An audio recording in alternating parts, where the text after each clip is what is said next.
Hello दोस्तों, welcome एक बार फिर से आपका हमारे इस यूट्यूब मंच पर। फ्रेंड, आप देख रहे हैं जाकर new English teacher, English vocabulary, English grammar और इंग्लिश लिटरेचर का एक बेहतरीन पॉइंट। फ्रेंड, आज हम फ्रेजल वर्ब और इडियम्स पर डिस्कशन करेंगे। इसके कुछ इम्पोर्टेंट क्वेश्चंस हैं जिन्हें हम अच्छे से डिस्कस करेंगे। फ्रेंड, वीडियो शुरू करने से पहले आपसे रिक्वेस्ट है, यदि आप हमारे चैनल पर नए हैं तो प्लीज़ चैनल को सब्सक्राइब कर लें, लाइक करें, बेल आइकन प्रेस कर लें, जिससे नोटिफिकेशन आपको मिलता रहे। चलिए फ्रेंड, बिना किसी देरी के वीडियो स्टार्ट करते हैं।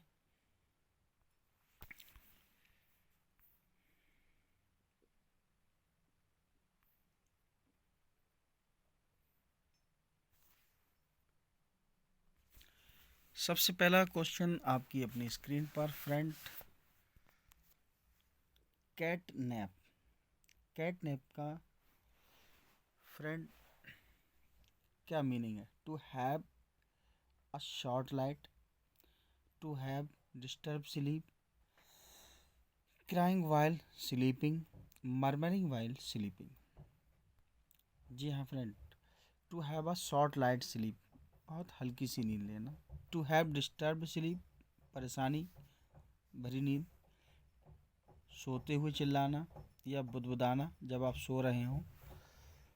तो इसका राइट आंसर क्या होगा? देखिए, कैट नैप का अर्थ होता है फ्रेंड, कैट नैप का अर्थ होता है to have a light sleep. जी हाँ, बहुत हल्की सी नींद लेना। ठीक है फ्रेंड,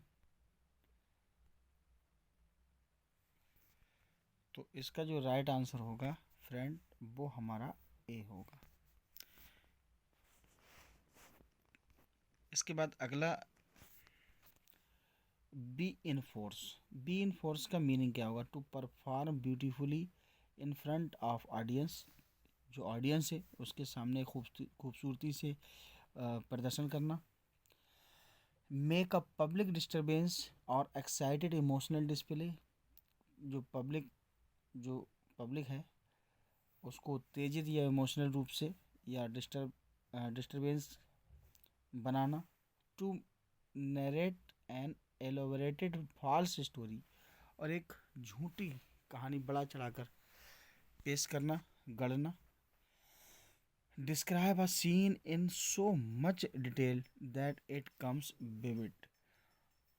एक ऐसे सीन का वर्णन करना जिसे जो हमने देखा हो। क्या है इसका राइट आंसर? तो बी इन फोर्स का अर्थ होता है फ्रेंड, मेक पब्लिक डिस्टर्बेंस और एक्साइटेड इमोशनल डिस्प्ले। जी हाँ फ्रेंड, क्वेश्चन नंबर 2 का राइट आंसर होगा बी। अब क्वेश्चन नंबर 3 की बात कर लेते हैं। बनाना ऑयल। ठीक है, बनाना केला, ऑयल तेल।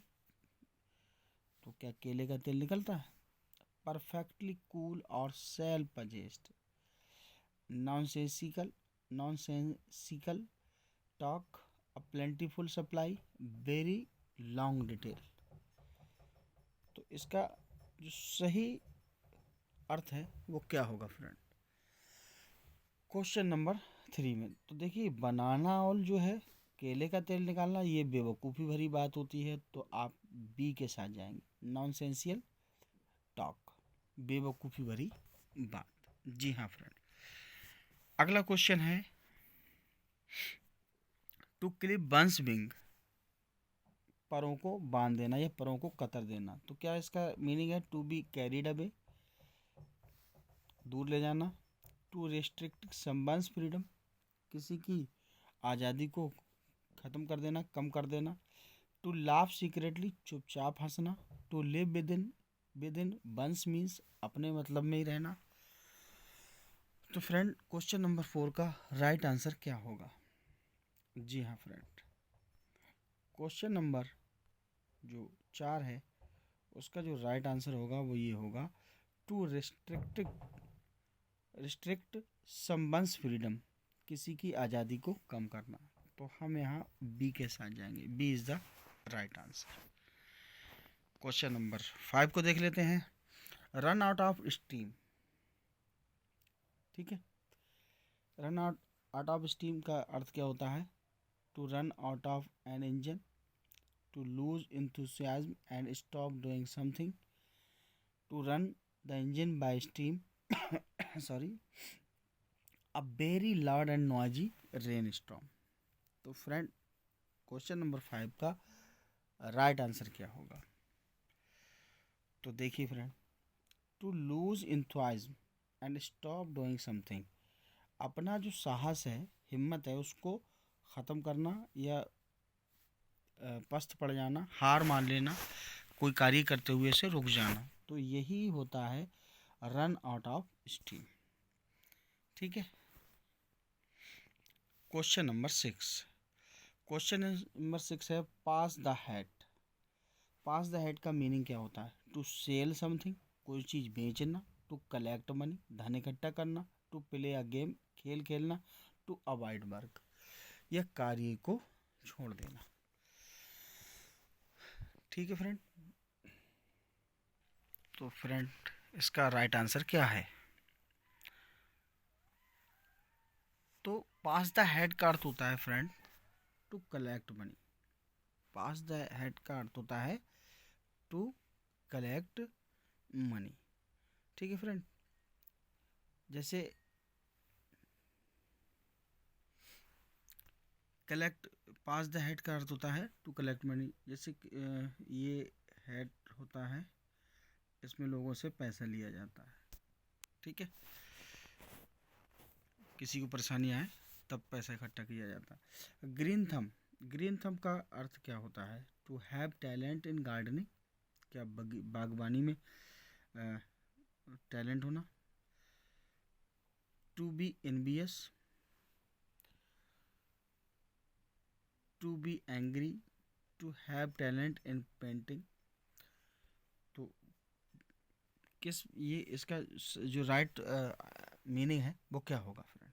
क्वेश्चन नंबर 7 में देखिए friend, to have talent in painting, रंगाई या पेंटिंग करने में टैलेंट बिल्कुल नहीं होगा, और ये गार्डनिंग वाला ये तो बिल्कुल होगा ही नहीं। ठीक है, अब बचते हैं टू बी इन्वियस और टू बी एंग्री, नाराज होना, तो ये भी गलत है फ्रेंड। ठीक है फ्रेंड,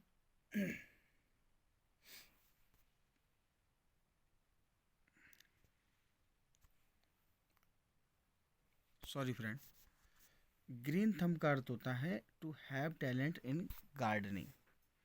जी हाँ फ्रेंड, यही इसका राइट आंसर है। ठीक है,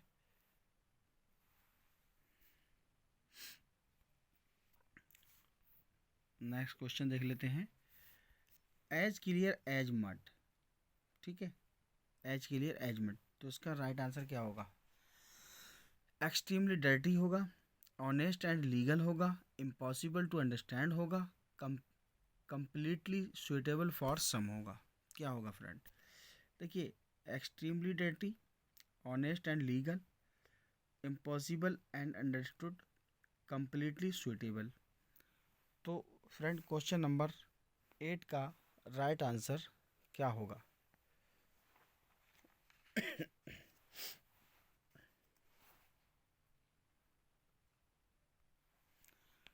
देखिए, एक्सट्रीमली डर्टी, बुरी तरह से गंदा, ऑनेस्ट एंड लीगल, ईमानदार और लीगल कहते हैं नैतिक या कानूनी, इम्पॉसिबल टू अंडरस्टैंड, समझने में असंभव, कंप्लीटली सूटेबल फॉर सम, किसी के लिए पूरी तरह से उपयुक्त। तो फ्रेंड इसका सही मीनिंग क्या होगा? देखिए, not at all easy to understand. ठीक है, तो ये जो सी वाला है यही बिल्कुल सही है। इम्पॉसिबल टू अंडरस्टैंड, ठीक है, एज क्लियर एज मड, इतना साफ जैसे कीचड़, जब कीचड़ की तरह साफ है तो क्या होगा, इम्पॉसिबल टू अंडरस्टैंड होगा। ठीक है फ्रेंड, यही इसका राइट आंसर है। क्वेश्चन नंबर 9 पे चलते हैं। इनअपिकल, इनअपिकल का मीनिंग क्या होगा? इन ग्रेट पेन, बड़े दर्द में। इन जुबेलियन, जो जवानी या जोश में। इन ट्रबल, परेशानी में। इन डीप सारो, ज़्यादा दुख में।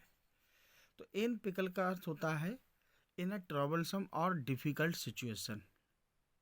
ठीक है फ्रेंड, तो ट्रबल सी वाले में है, तो यही हमारा राइट आंसर है। क्वेश्चन नंबर 9 का जो राइट आंसर होगा, इन अ पिकल का मीन होता है इन ट्रबल। ठीक है, क्वेश्चन नंबर 10 देख लेते हैं। क्वेश्चन नंबर 10 का क्या है? The graveyard shift. The graveyard shift का राइट मीनिंग क्या होगा? Working at the time when everybody is resting, उस समय कार्य करना जब सब लोग, हर व्यक्ति आराम कर रहा हो। The work shift during the night, रात के समय में कार्य करने की शिफ्ट। Often from midnight to morning, आधी रात से सुबह तक। And energy saving shift that fast trace you out, एक एनर्जी सेविंग शिफ्ट जो तुमको बहुत ज़्यादा बाहर लाए। Working only at midnight every day, केवल आधी रात में ही कार्य करना। तो इसका सॉरी राइट आंसर क्या होगा फ्रेंड? क्वेश्चन नंबर 10 का राइट आंसर क्या होगा फ्रेंड?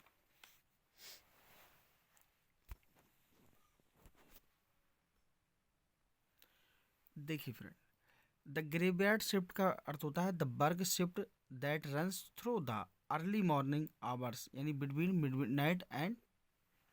तो आप इसको कह सकते हैं कि इसका जो राइट आंसर होगा वो हमारा बी होगा। ठीक है, आधी रात के बाद कार्य करना, graveyard shift. On tenter hooks, on tenter hooks का मीनिंग क्या होगा फ्रेंड? ऑन टेंटर हुक्स का जो मीनिंग है वो क्या होगा? क्या अनहैप्पी होगा, यानी नाखुश? एंग्री होगा कि नाराज? एनेक्सियस होगा, बेचैन? हैप्पी होगा, प्रसन्न? क्या होगा फ्रेंड? इसका राइट आंसर क्या होगा? क्वेश्चन नंबर 11 का राइट आंसर देखिए, क्वेश्चन नंबर जो 11 है उसका ऑन टेंटर हुक्स का अर्थ होता है एनेक्सियस, बेचैन। ठीक है फ्रेंड, इसे आप नर्वस कह सकते हैं, टेंस कह सकते हैं, यानी परेशानी में, नर्वस यानी दुविधा में। ठीक है, तो सी इसका राइट आंसर है। क्वेश्चन नंबर 11 का जो राइट आंसर होगा वो 13 होगा। नेक्स्ट क्वेश्चन है to bury the hatchet. To bury the hatchet का मीनिंग क्या होता है? टू मेक समवन हैप्पी, किसी को खुश करना। टू मेक पीस, शांति बनाना। टू बरी एन एक्स, एक कुल्हाड़ी को दफन करना। टू बरी ओल्ड यूटेंसिल्स, या दूसरे यूटेंसिल जो पुरानी यूटेंसिल्स हैं उनको खोदना। क्या होगा फ्रेंड?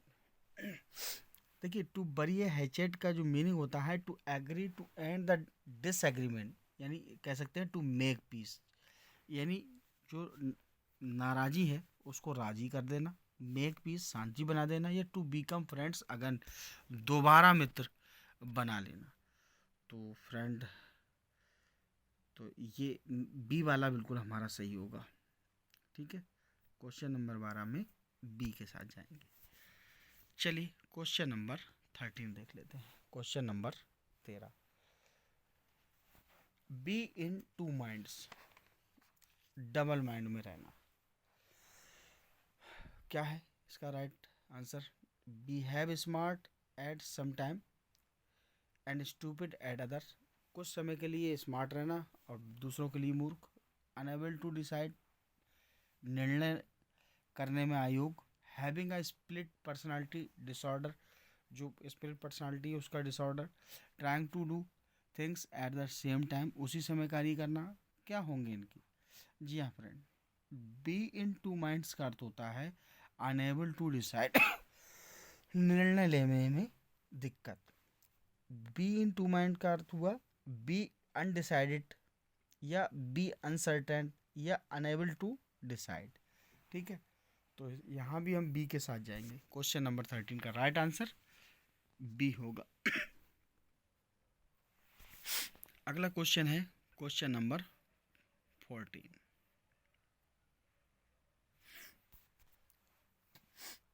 गो बैली अप। क्वेश्चन नंबर 14 का जो राइट आंसर है वो क्या होगा? गो बैली अप का क्या राइट आंसर होगा फ्रेंड?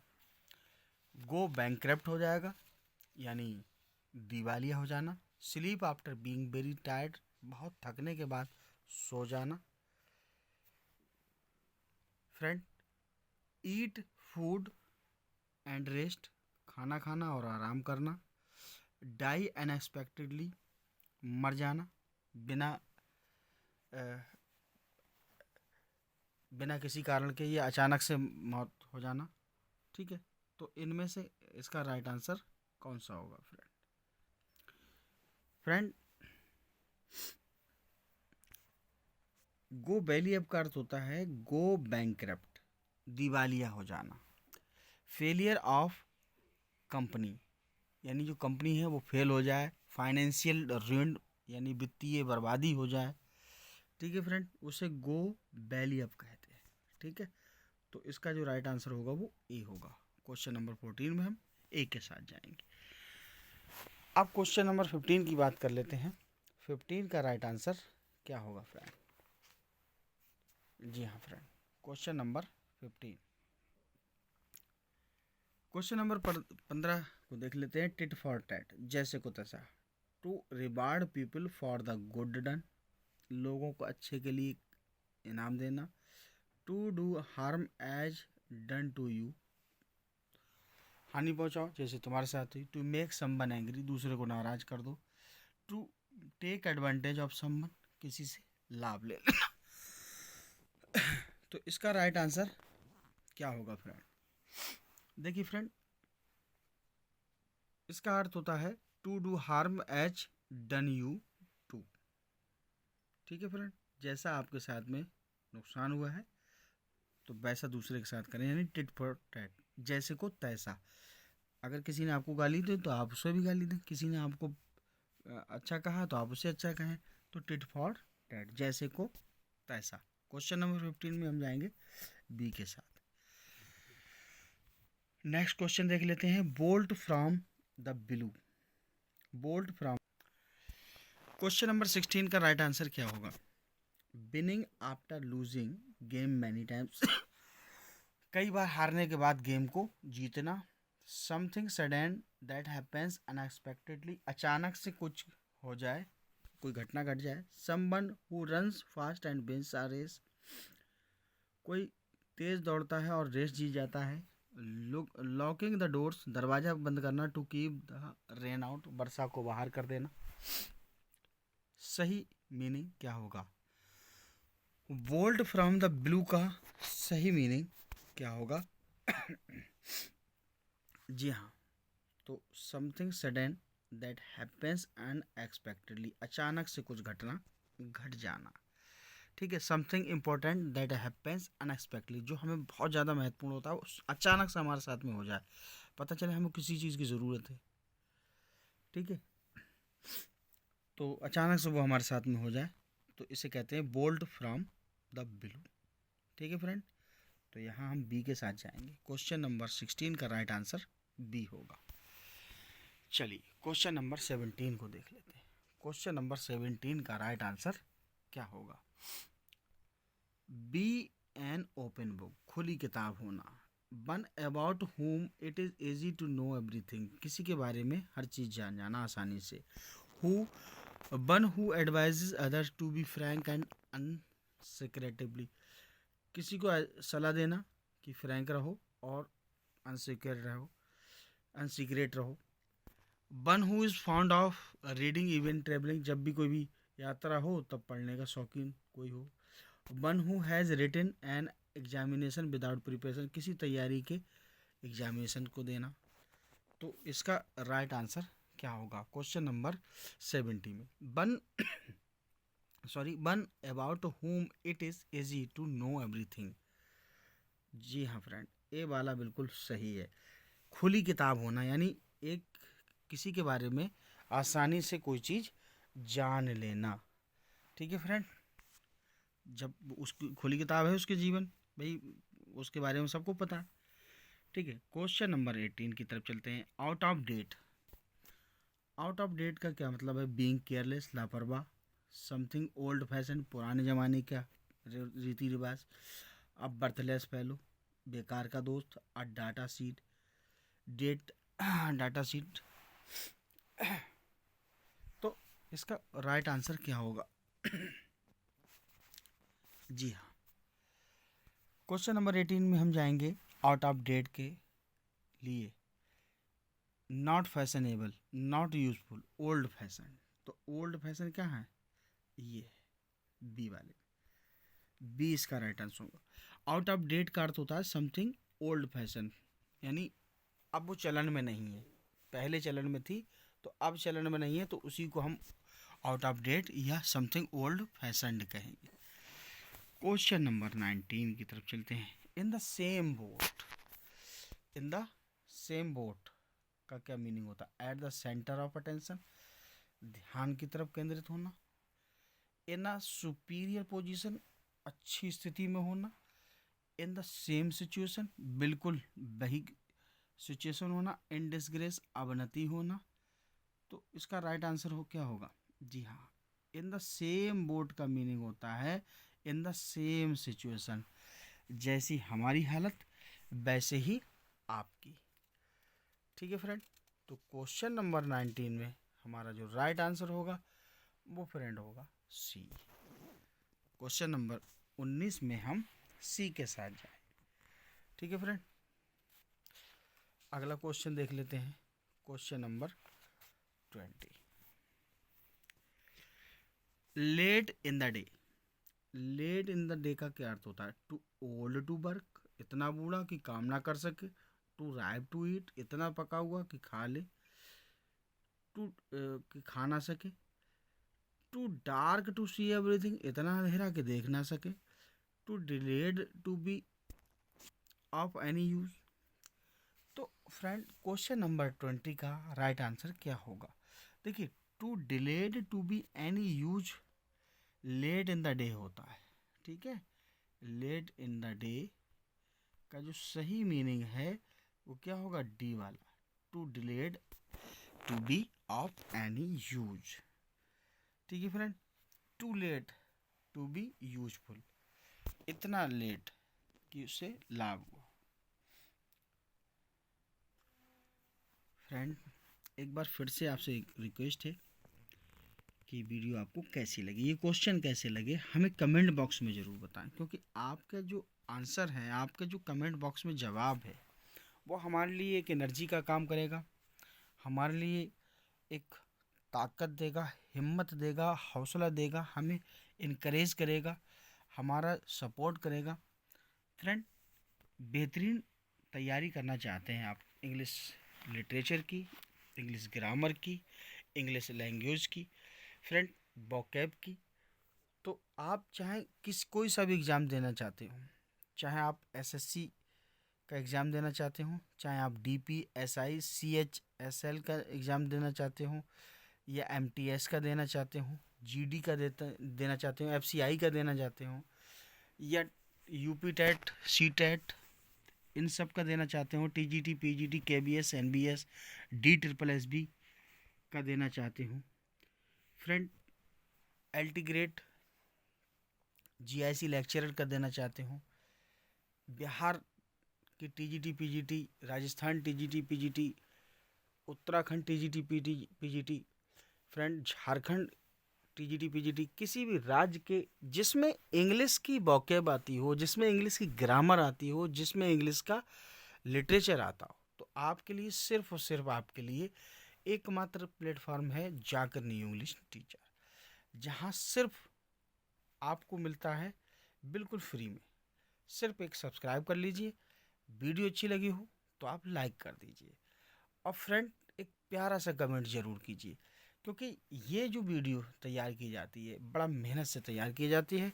सारे कंटेंट आपके लिए लेकर आते हैं हम लोग, और ये जो ऑब्जेक्टिव क्वेश्चंस होते हैं इसका हम डिटेल एक्सप्लेनेशन भी करते हैं।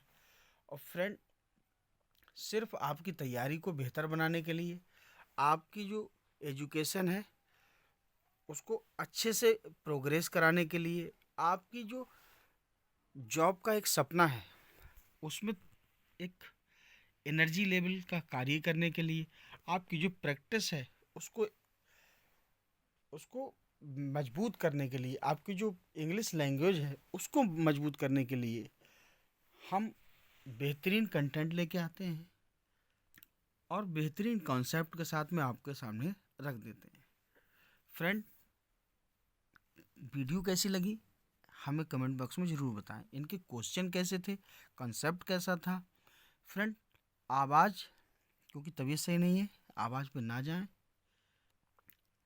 सिर्फ और सिर्फ आपके लिए ये सारे कंटेंट हम तैयार करते हैं। एक से एक बेहतरीन वीडियो पर डे आपको मिलती है, बिल्कुल फ्री ऑफ कॉस्ट मिलती है। सिर्फ और सिर्फ आपसे बस एक ही रिक्वेस्ट रहती है कि प्लीज़ चैनल को सब्सक्राइब कर लें, बेल आइकन प्रेस कर दें। जी हाँ फ्रेंड, बेहतरीन तैयारी करना चाहते हैं तो हमारे साथ बने रहिए। फ्रेंड हिम्मत न हार, मंजिल मिलेगी। हिम्मत न हार, मंजिल मिलेगी। आज ना सही तो कल मिलेगी। जी हाँ फ्रेंड, मंजिल उन्हीं को मिलती है जिनके सपनों में जान होती है। ठीक है फ्रेंड, मंजिल उन्हीं को मिलती है जिनके सपनों में जान होती है। पंखों से कुछ नहीं होता, हौसलों में उड़ान होती है। तो बस हौसला कीजिए, मेहनत कीजिए। सिर्फ और सिर्फ आपके लिए बेहतरीन कंटेंट, बेहतरीन कंसेप्ट। जी हाँ फ्रेंड, थैंक यू, बाय।